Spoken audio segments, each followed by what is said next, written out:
mahina din. Kaya hindi na siya nagpa-connect. Ang importante na sa kanila yung CCTV. Kasi wala na doon yung anak. Nasa Fuego na.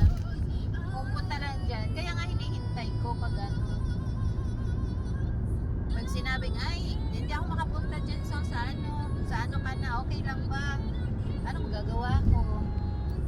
Sabi ko, ma'am, before 16, kailangan makauwi na ako. Kaya lahat ng mga schedule ko, sinapit ko na sa kanila.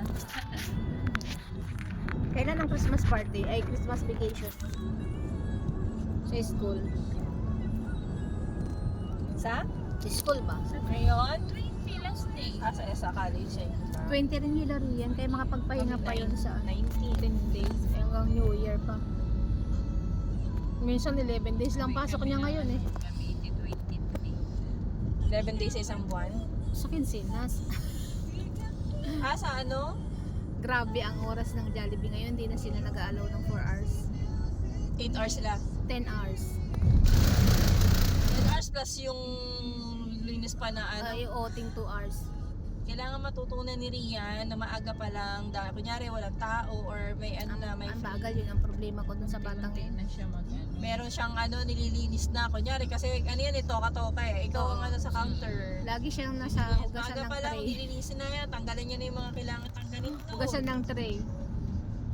Pag walang yung patay ba yung oras, yung walang tao. Sabi mag-service ko.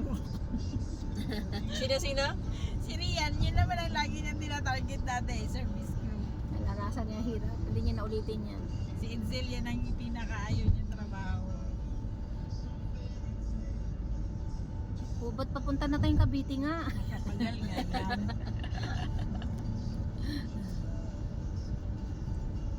Gusto niyo dun sa anong oras ba? Gusto niyo yung ano? Muna tayo sa may ano, yung Japanese ano. O yan, Japanese. Yung aakit tayo. Ay, yung ano? Magkaano tayo?